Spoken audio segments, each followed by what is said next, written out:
যৌবনকাল এবং যুবক বয়স এমন সময়, আজকের বিশ্বে যদি আমরা কল্পনা করি, আধুনিক বিশ্বে, আধুনিক জাহেলিয়াতের বিশ্বে, রাসূল সাল্লাল্লাহু আলাইহি ওয়াসাল্লামের যুগে যে জাহেলিয়াত ছিল, সেই জাহেলিয়াত আরো ভয়ঙ্কর, আরো কঠিনভাবে আজকের যুগে দেখা দিয়েছে। আজকের এই জাহেলি যুগ আল্লাহ রাসূলের ওই জাহেলি যুগের চাইতেও ভয়ঙ্কর। জাহেলি যুগে যেই পরিমাণ সুদের আদান প্রদান ছিল, আজকে তার চেয়ে বেশি। জাহেলি যুগে যেই পরিমাণ অবৈধ সম্পর্ক ছিল, আজকে তার চেয়ে বেশি। জাহেলি যুগে যেই পরিমাণ নেশাদার দ্রব্যের ব্যবহার ছিল, আজকে তার চাইতে বেশি। শুধু তাই নয়, জাহেলি যুগের কিছু বৈশিষ্ট্যকে মানুষ ছাড়িয়ে গেছে। জাহেলি যুগে তারা যতই জেনাকারী হোক না কেন, তারা যতই মদখোর হোক না কেন, তারা যতই মূর্তি পূজক হোক না কেন, আরবদের একটা বৈশিষ্ট্য ছিল, কখনো তারা মিথ্যা কথা বলবে না, শত্রুর বিরুদ্ধে হলেও। সহিহ বুখারীর হাদিস খোলেন, আবু সুফিয়ান রাদিয়াল্লাহু তাআলা আনহুকে বাদশাহ হিরাক্লিয়াস মুহাম্মদ সাল্লাল্লাহু আলাইহি ওয়াসাল্লাম সম্পর্কে জিজ্ঞেস করছে। উনি একটা মিথ্যা কথা ওই পুরো সাক্ষাৎকারে বর্ণনা করেননি, অথচ যার বিষয়ে সাক্ষাৎকার নেওয়া হয়েছে তিনি তার জানি মানি শত্রু। কেন? জাহেলি যুগে তারা মিথ্যা কথা বলাকে নিজের জন্য এত বড় অপমান মনে করত। কিন্তু আজকের পৃথিবীর জাহেলিয়াত এত ভয়ঙ্কর, এত ভয়ঙ্কর, ওই যুগের কাফেরেরা মিথ্যা কথা বলাকে অনেক ভয়ঙ্কর মনে করত। আর আজকের এই জাহেলি যুগের মুসলমানদের কাছে মিথ্যা কথা বলা সবচেয়ে সহজ। প্রত্যেকটা সেক্টরে মিথ্যা, উঠতে বসতে মিথ্যা, সকালে সন্ধ্যায় মিথ্যা। মিথ্যুক দায়িত্বশীল, মিথ্যুক প্রিন্সিপাল, মিথ্যুক এমপি, মিথ্যুক মন্ত্রী, মিথ্যুক চেয়ারম্যান, মিথ্যুক মেম্বার, মিথ্যুক আলেম, মিথ্যুক হুজুর। 24 ঘন্টা মানুষ মিথ্যার মধ্যে ডুবে আছে। ওই জাহেলি যুগের কাফেরেরা মিথ্যা বলতো না। তাহলে আজকের এই জাহেলিয়াত সেই দিনের চেয়ে ভয়ঙ্কর। আর আজকের এই জাহেলিয়াতের যুগে যুবকদের সামনে অন্যায় করার, পাপ কাজ করার প্রত্যেকটা দরজা উন্মুক্ত, প্রত্যেকটা দরজা উন্মুক্ত। সে যা ইচ্ছা সেই গুনাহ, সেই পাপে লিপ্ত হতে পারে। বাধা দেওয়ার কেউ নাই, বরং রাস্তা তৈরি করার জন্য সবাই অপেক্ষমান। মানুষকে শয়তানের দাসত্ব করানোর জন্য, মানুষকে শয়তানের গোলামি করানোর জন্য, মানুষকে শয়তানের গোলাম এবং দাস বানানোর জন্য, মানুষকে শয়তানের ইবাদত করানোর জন্য সকল প্রকার রাস্তা আজকে খোলা।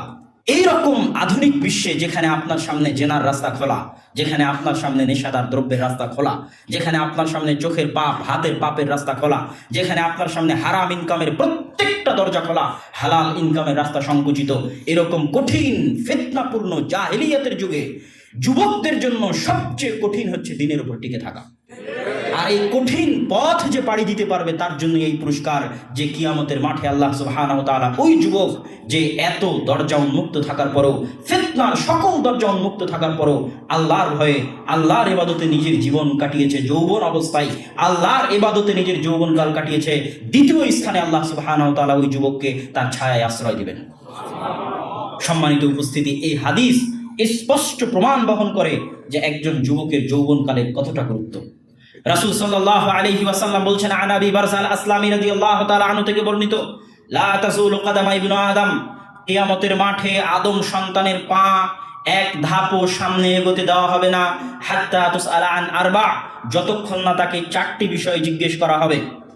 এই 4টি বিষয়ের মধ্যে 2টি বিষয় সবচেয়ে গুরুত্বপূর্ণ। একটা হচ্ছে আন শাবাবিহি ফিমা আবলাহ, তার যৌবন কাল সম্পর্কে জিজ্ঞেস করা হবে যে সে তার যৌবন কাল কোন পথে, কোন রাস্তায়, কোন কাজে ব্যয় করেছে। আর আরেকটা কি জিজ্ঞেস করা হবে, ওয়া আন মালিহি মিন আইনা ইকতাসাবাহ ওয়া ফিমা আনফাকা, তার ধন সম্পদ সম্পর্কে জিজ্ঞেস করা হবে কোথায় থেকে উপার্জন করেছে আর কোথায় ব্যয় করেছে। এই পরের বাক্য এত কঠিন, এত কঠিন, মানুষ মনে করে হয়তো সালাত পালন করাই মনে হয় ইসলাম, মানুষ মনে করে সিয়াম পালন করাই হয়তো ইসলাম, হজ ওমরা করাই হয়তো ইসলাম। কিন্তু এই যে প্রশ্ন, এই প্রশ্নটা কিয়ামতের মাঠে এত কঠিন হয়ে দাঁড়াবে আপনার জন্য যে আপনি এর হিসাব দিতে হিমশিম খেয়ে যাবেন। আপনি একটা টাকাও যদি কোথাও থেকে ইনকাম করে থাকেন, তার সোর্স আল্লাহকে বোঝাতে হবে। আর একটা টাকাও যদি কোথাও ব্যয় করে থাকেন, তার অজুহাত, কি কারণে ব্যয় করেছেন, কৈফিয়ত আল্লাহর সামনে পেশ করতে হবে। আপনি 50 টাকা, 100 টাকা কোনো মেয়ের মোবাইলে ফ্লাক্সি লোড দিয়েছেন, এই টাকার ব্যয় আল্লাহর দরবারে বোঝাতে হবে। আপনি কোথাও থেকে হারাম ইনকাম করেছেন, এই হারাম ইনকামের সোর্স আল্লাহর দরবারে বুঝাতে হবে। আমি আমার নানাকে দেখেছি, তিনি হাদিস এতটা কঠিন, এতটা হৃদয়ঙ্গম করা, অন্তর থেকে বিশ্বাস করা, যে আমি তাকে দেখেছি তার জীবনের একটা টাকা ইনকামও তার খাতায় লেখা আছে, আর একটা টাকাও যদি ব্যয় করেছেন, 4 আনা 8 আনাও যদি ব্যয় করেছেন, ওটা খাতায় লেখা আছে যে এই 4 আনা এখান থেকে ইনকাম করেছি আর এই 4 আনা এখানে খরচ করেছি, যাতে মৃত্যুর পূর্বে উনি নিজের কাছে অন্তত পরিষ্কার থাকেন ইনকাম কোথায় থেকে করলাম আর খরচ কোথায় করলাম আল্লাহর দরবারে যাওয়ার আগে। সম্মানিত উপস্থিতি, এই হাদিসের একটা অংশ হচ্ছে, হে যুবক, তুমি তোমার যৌবনকালকে কোথায় কোন পথে ব্যয় করেছো? পৃথিবীতে যুবকদের যেহেতু আবেগ বেশি, যুবক বয়সের রক্তের যেহেতু গরম বেশি, সেহেতু পৃথিবীর যত শয়তানের গোলামেরা আছে, যত শয়তানের দাসেরা আছে, যত শয়তানের জায়গিরদারেরা আছে, এরা যুবকদের ব্রেনকে ওয়াশ করে যুবকদেরকে উস্কায়, নিজ নিজ তন্ত্র মন্ত্র পথ পদ্ধতি বাস্তবায়ন করার জন্য যুবকের মেধাকে কাজে লাগানোর চেষ্টা করে সবাই। এবং যুবক এটা বুঝতে পারে না যে সে কারো দ্বারা ব্যবহৃত হচ্ছে, এটা সে বুঝতে পারে না যে সে কারো দ্বারা ব্যবহৃত হচ্ছে। সে মনে করে যে এই জয় মনে হয় তারই জয়, কিন্তু এই জয় যে আসলে তার জয় নয়, সে যে অন্যের জয়ের ব্যবহৃত টিস্যু মাত্র, এটা সে বুঝতে পারে না। এই জন্য যুবকদেরকে সজাগ এবং সতর্ক থাকতে হবে। আবেগ দিয়ে ইসলাম চলে না, ইসলাম চলে বিবেক দিয়ে। এই জন্য যুবকদের পরামর্শ দেওয়ার ক্ষেত্রে আমি সব সময় যে পরামর্শগুলো দিয়ে এসেছি, তার মধ্যে 1 নম্বর পরামর্শ হচ্ছে আমাদের শিক্ষার প্রয়োজন, আমাদের যুবকদের প্রোডাক্টিভিটির প্রয়োজন। শুধু দিনদার যুবকদের নয়, যারা দিনের বাইরে রয়েছে তাদের ক্ষেত্রেও। যুবকদেরকে যদি আমরা 2 ক্যাটাগরিতে ভাগ করি, যারা সাধারণ জেনারেল লাইনের এখনো পূর্ণ প্র্যাকটিসিং ইসলামের মধ্যে তারা আসেনি বা ইসলাম এখনো ফুললি প্র্যাকটিস করে না, আর কিছু যুবক আছে যারা প্র্যাকটিস করে। আমার দৃষ্টিতে উভয় ধরনের যুবকই তাদের নিজ নিজ শক্তি, নিজ নিজ শ্রম ব্যর্থ অসফল পথে ব্যয় করতেছে। যারা সাধারণ যুবক ইসলাম প্র্যাকটিস করে না, তারা তাদের সময়কে ব্যয় করতেছে free fire, video game, Facebook, YouTube, Twitter, এবং একটা মানসিক বিকারগ্রস্ত সমাজ এবং প্রজন্ম আমরা পেতে যাচ্ছি। মানসিক ভারসাম্যহীন প্রজন্ম আমরা পেতে যাচ্ছি। কি কারণে মানসিক ভারসাম্যহীন? পরিবারের সবচেয়ে মূল স্তম্ভ হচ্ছে পিতা এবং মাতা। আর আমি আমার যত আদর্শ পরিবারের বক্তব্য আছে, প্রত্যেক বক্তব্যে আমি বিস্তারিত বোঝানোর চেষ্টা করেছি যে পরিবার প্রথা ইসলামে কত গুরুত্বপূর্ণ। শুধু ইসলামে না, এই পুরো পৃথিবী পরিচালনার সিস্টেমে কত গুরুত্বপূর্ণ। পরিবার প্রথা যদি না থাকে, আল্লাহ সুবহানাহু ওয়া তাআলা এই পৃথিবী রাখবেন না। আল্লাহ এই পৃথিবী আবাদ করেন পরিবার প্রথা দিয়ে। আর ইসলামও ততদিন থাকবে যতদিন পরিবার প্রথা থাকবে। ইসলামও থাকবে না যেদিন পরিবার প্রথা থাকবে না। এই জন্য পারিবারিক ভিত্তি ইসলামের জন্য সবচেয়ে গুরুত্বপূর্ণ এবং সবচেয়ে মজবুত। আর এই পরিবারের সবচেয়ে গুরুত্বপূর্ণ 2টি স্তম্ভ হচ্ছে পিতা এবং মাতা। বয়স দিয়ে, বয়সের সীমা দিয়ে আবদ্ধ করতে চাননি। তিনি তার প্রবন্ধে বলে গেছেন যে আমি বহু যুবকের যৌবনের ঊর্ধ্বের নিচে বার্ধক্যের জীর্ণ শীর্ণ চেহারা দেখেছি। বহু যুবক যারা বয়সে তরুণ, কিন্তু তাদের এই তারুণ্যের ঊর্ধ্বের নিচে বার্ধক্য লুকিয়ে আছে। তাদের অলসতা, তাদের অচলতা, তাদের বেকারত্ব, তাদের অর্থর্বতা, তাদের অযোগ্যতা, তাদের বিনা পরিশ্রম, তাদের প্রোডাক্টিভিটি না থাকা, সবকিছু মিলে তারা আসলে বয়সে তরুণ হলেও কাজে এবং কর্মে বৃদ্ধ। ঠিক তেমনি আমি বহু বার্ধক্যের জীর্ণ শীর্ণ ঊর্ধ্বের নিচে, বৃদ্ধ হয়ে গেছে বয়সে, 60-70 বয়স, কিন্তু এখনো কাজের যে স্পৃহা, পরিশ্রমের যে স্পৃহা এবং আবেগ, সেটা প্রমাণ করে যে তিনি বয়সে বৃদ্ধ হলেও আসলে তিনি এখনো তরুণ আছেন। তো কবি নজরুলের ভাষায় তারুণ্যকে বয়সের মধ্যে তিনি সীমাবদ্ধ করেননি, বরং কাজের মধ্যে সীমাবদ্ধ করেছেন। মানুষের কাজ প্রমাণ করে যে সে এখন বৃদ্ধ আছে না এখন তরুণ আছে। রাসূল সাল্লাল্লাহু আলাইহি ওয়াসাল্লাম যৌবনকাল এবং যুবকদের গুরুত্ব বুঝে বহু হাদিস তিনি বর্ণনা করেছেন। তার মধ্যে গুরুত্বপূর্ণ 2টি হাদিস আজকে আমি আপনাদের সামনে পেশ করতে চাই। আবু হুরায়রা রাদিয়াল্লাহু তাআলা আনহু থেকে বর্ণিত, তিনি বলেন, সাবআতু ইউদিল্লুহুমুল্লাহু ইয়াওমাল কিয়ামাহ, 7 শ্রেণীর মানুষকে আল্লাহ সুবহানাহু ওয়া তাআলা কঠিন কিয়ামতের মাঠে ছায়া দিবেন, যেই দিন আল্লাহ সুবহানাহু ওয়া তাআলার ছায়া ব্যতীত আর কোনো আশ্রয় দানকারী ছায়া থাকবে না।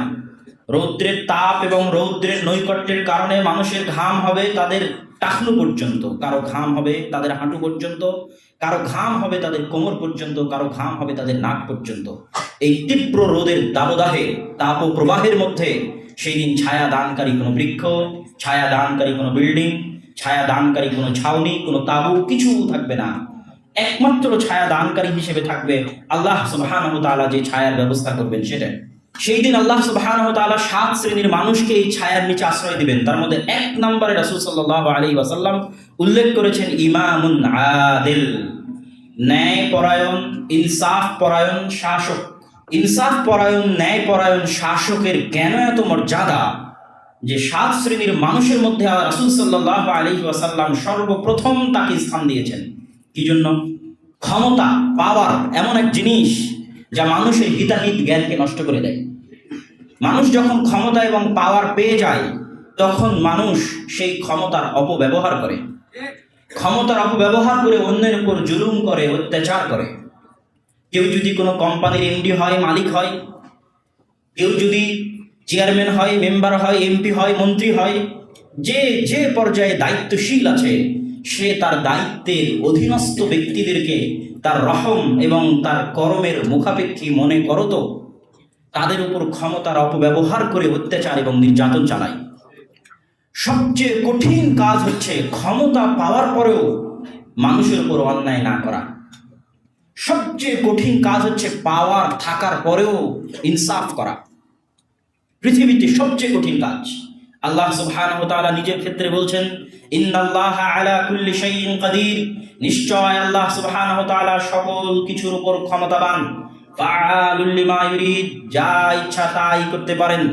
আজিজ, পরাক্রমশালী, মহাপরাক্রমশালী, যাকে পরাজিত করবে এরকম কোনো শক্তি পৃথিবীতে এবং আসমানে নাই।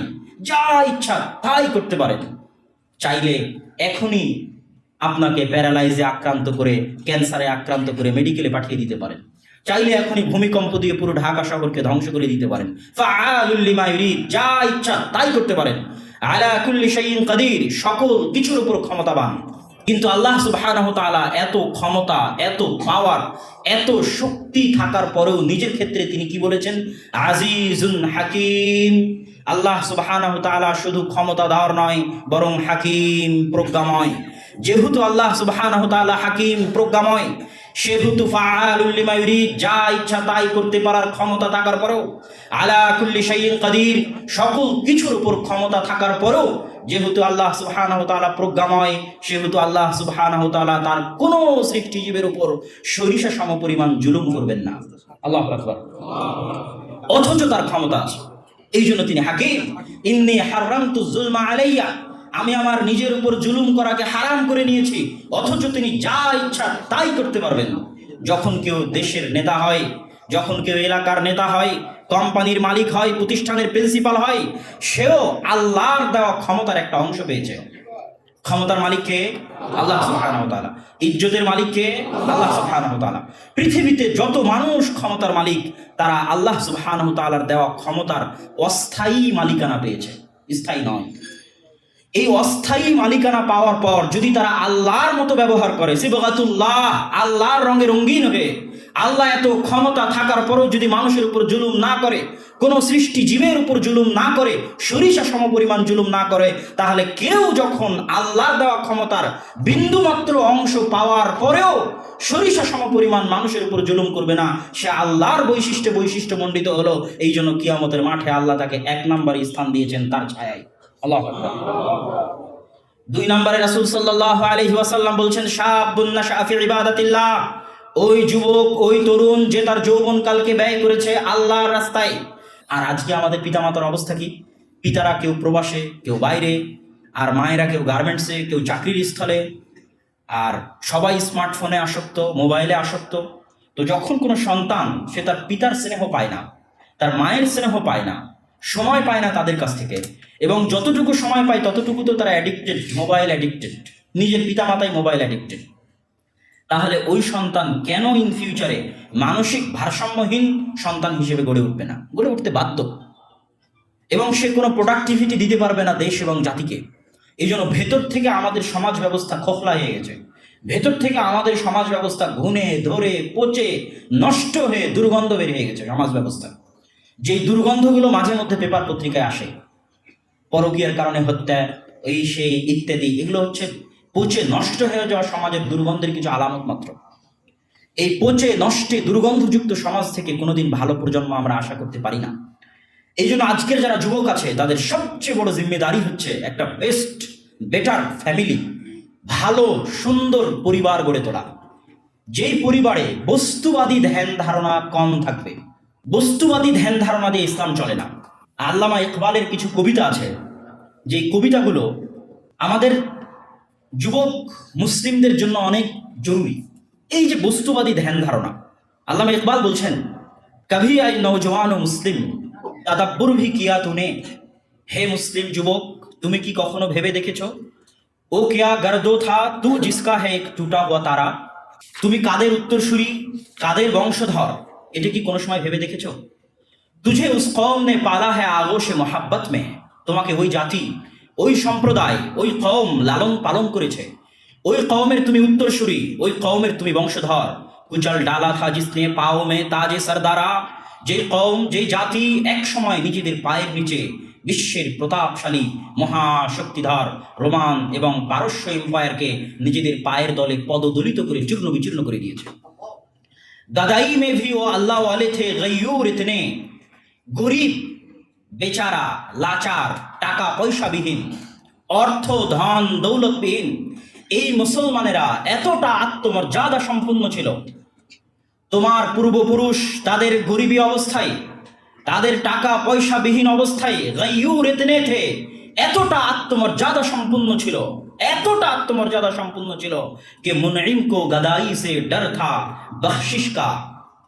যে যারা তাদের উপর দয়া করবে, ইহসান করবে, টাকা পয়সা দিয়ে, ধন দৌলত দিয়ে, উপহার দিয়ে, এইরকম কোটিপতি, এইরকম লাখপতিরা ভয় পেত ওই সমস্ত জুতাবিহীন, ওই সমস্ত পোশাকবিহীন, জীর্ণ শীর্ণ গরিব মানুষদেরকে তাদের আত্মমর্যাদার উঁচুতার কারণে। আল্লাহু আকবার। শক্তিশালীরা, কোটিপতিরা, লাখপতিরা তাদের আত্মমর্যাদার সামনে ভয় পেত, নিজেকে ছোট মনে করত, অথচ তারা গরিব ছিল, জীর্ণ শীর্ণ ছিল। এই জন্য আমাদেরকে বস্তুবাদী ধ্যান ধারণা থেকে আমাদের বেরিয়ে আসতে হবে। ওমর রাদিয়াল্লাহু তাআলা আনহুর নিকটে যখন চিঠি লেখা হলো বাইতুল মাকদেস বিজয় করার জন্য, পাদ্রীরা বাইতুল মাকদেস হস্তান্তর করতে রাজি নয় যতক্ষণ না আমিরুল মুমিনিন খলিফাতুল মুসলিমিন ওমর ইবনুল খাত্তাব রাদিয়াল্লাহু তাআলা আনহু আসবেন। চিঠি পেয়ে ওমর রাদিয়াল্লাহু তাআলা আনহু লিখে পাঠালেন, আনা আতি, আমি আসতেছি।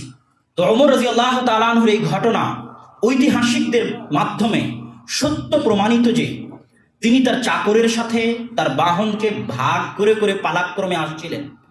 যখন তিনি বাইতুল মাকদেসের গেটে উপবিষ্ট, তখন তিনি উটের রশি ধরে টানছেন এবং তার গায়ে রয়েছে জীর্ণশীর্ণ পোশাক। মুসলমানদের সেনাপতি কাছে এসে কানে কানে ওমর রাদিয়াল্লাহু তাআলা আনহুকে বলছেন, আপনি কি ধরনের পোশাক পরে এসেছেন হে আমিরুল মুমিনিন, হে খলিফাতুল মুসলিমিন? এই পাদ্রীদের সামনে, খ্রিস্টানদের সামনে আমাদের তো মান সম্মান ইজ্জত কিছুই থাকলো না। তখন ওমর রাদিয়াল্লাহু তাআলা আনহু বলছেন, আমরা ছিলাম ক্ষমতাবিহীন, রাজত্ববিহীন, ফকির, মিসকিন। জাহিলি যুগে কেউ আমাদের চিনত না, কেউ আমাদের দাম দিত না। আজকে অর্ধ পৃথিবী ওমর শাসন করতেছে, আজকে অর্ধ পৃথিবী ওমরের পদনত, অধীনস্থ। এটার কারণ এটা নয় যে ওমর অনেক টাকার মালিক, এটার কারণ এটা নয় যে ওমরের অনেক শক্তি আছে, অনেক সমরাস্ত্র আছে। ওমর রাদিয়াল্লাহু তাআলা আনহু বলছেন, এটার একমাত্র কারণ হচ্ছে ইসলাম এবং কোরআন। আল্লাহু আকবার। এই ইসলাম, এই কোরআন আমাদেরকে জাহিলি যুগ থেকে আজ এই অবস্থায় নিয়ে এসেছে। অতএব তুমি এই কথা বলতে পারো না, যতদিন এই ইসলাম, এই কোরআন আমাদের সাথে থাকবে ততদিন সম্মান ইজ্জত আমাদের পদচুম্বন করবে। আর যেই দিন আমরা এটাকে ছেড়ে দিব, সেই দিন সম্মান ইজ্জত আমাদের সাথে থাকবে না।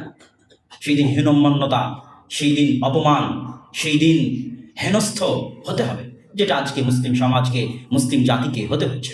এই জন্য আজকের যুবক সমাজের প্রতি প্রথম চিন্তা ভাবনা হচ্ছে বস্তুবাদী চিন্তা থেকে বেরিয়ে আসতে হবে।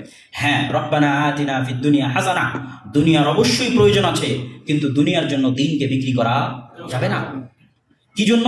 আমরা আমাদের ধন সম্পদ, আমরা আমাদের জীবন, আমরা আমাদের সময়, আমরা আমাদের সন্তান সন্ততি, টাকা পয়সা সবকিছু আল্লাহর সাথে চুক্তিবদ্ধ করেছি, আল্লাহর কাছে ব্যবসায়িক চুক্তিতে লিপ্ত হয়েছি যে আল্লাহ এগুলো সব বিক্রি করে দিলাম। কিসের বিনিময়ে? জান্নাতের বিনিময়ে। আল্লাহ সুবহানাহু ওয়া তাআলা ইশতারাও, কিনে নিয়েছে তোমাদের জীবন, তোমাদের টাকা পয়সা, তোমাদের ধন সম্পদ সবকিছু আমরা বিক্রি করে দিয়েছি আল্লাহর কাছে। কিসের বিনিময়ে বলেন তো? জান্নাতের বিনিময়ে। সুতরাং আমাদের তো দুনিয়াতে পাওয়ার কিছু থাকতে পারে না। ওই যে পবিত্র কোরআনের ওই আয়াত যেখানে আল্লাহ সুবহানাহু ওয়া তাআলা বলছেন, আল্লাযীনা ইযা আসাবাতহুম মুসিবাহ ক্বালু ইন্না লিল্লাহি ওয়া ইন্না ইলাইহি রাজিউন। যখনই তাদের উপর কোনো বিপদ, কোনো মুসিবত চেপে আসে, তখন তারা বলে ইন্না লিল্লাহ, আমরা আল্লাহর, ওয়া ইন্না ইলাইহি রাজিউন, আমরা তার দিকেই ফিরে যাব। এটার যেটা মূল থিম, মূল কথা, মূল আবেগ, মূল অনুভূতি, সেটা হচ্ছে ইন্না লিল্লাহ, আমি নিজেই তো আল্লাহ। আমি নিজেই কার? আল্লাহ। মানে আমার যা ধন সম্পদ, সয় সম্পত্তি ছিল, এটাও কে মালিক? এই জন্য আল্লাহ পবিত্র কোরআনে কোথাও বলেননি মুসলমানদেরকে, মুমিনদেরকে, যে তোমরা তোমাদের ইনকাম আল্লাহর রাস্তায় ব্যয় করো। বলেছেন আমার দেওয়া রিজিক, মিম্মা রাযাকনা। তোমার পকেটে যদি 500 টাকা থাকে, ওই টাকা কার দেওয়া? এটা আল্লাহ বলছে, মিম্মা রাযাকনা, আমার দেওয়া রিজিক। তুমি যদি কোটি টাকার মালিক হও, ওটাও মিম্মা রাযাকনা, আমার দেওয়া রিজিক। তাহলে ইন্না, আমি নিজেই তো আল্লাহ। মানে আমি যদি কোটি টাকার মালিক হই, আমি যদি 10টা সন্তানের মালিক হই, 4টা স্ত্রীর মালিক হই, আমি যদি হাজারো তলা বিল্ডিং এর মালিক হই, সবকিছু কার? আল্লাহ। দেখেন, আল্লাহর জিনিস যদি আল্লাহ নিয়ে যায়, তাহলে আমার কিছু করার আছে? ইন্না লিল্লাহ। কোটি টাকা হারিয়ে গেলেও ইন্না লিল্লাহ। কোটি টাকা কার ছিল? আল্লাহ ছিল। আমার 3টা সন্তানের একটা মারা গেল, ইন্না লিল্লাহ। আরে আমি নিজেই তো আল্লাহর। ওই সন্তান কে দিয়েছে? আল্লাহ দিয়েছে। আল্লাহ দেওয়া সন্তান যদি আল্লাহ নিয়ে যায়, আমার কিছু করার আছে? কিছু করার নেই। ইন্না লিল্লাহ, আমি তো নিজেই আল্লাহ। ওয়া ইন্না ইলাইহি রাজিউন, আর আমি ফিরেও যাব আল্লাহ সুবহানাহু ওয়া তাআলার দিকে। সম্মানিত উপস্থিতি, এই জন্য যুবক সমাজকে বস্তুবাদী চিন্তা থেকে বেরিয়ে আসতে হবে এবং একটা মজবুত শক্তিশালী পরিবার গঠন ছাড়া এই জাতির উন্নয়ন বা মুক্তি সম্ভব নয়। দ্বিতীয়ত, প্রোডাক্টিভ হতে হবে। উৎপাদন, পৃথিবীর প্রত্যেকটা জিনিস হচ্ছে মেশিন, আর প্রত্যেকটা জিনিসকে আল্লাহ সুবহানাহু ওয়া তাআলা নির্দিষ্ট টাইম দিয়ে পাঠিয়েছে। আর সময় হচ্ছে আল্লাহর সৃষ্টি। সময় কার সৃষ্টি? আল্লাহর সৃষ্টি। সময় কিন্তু আপেক্ষিক।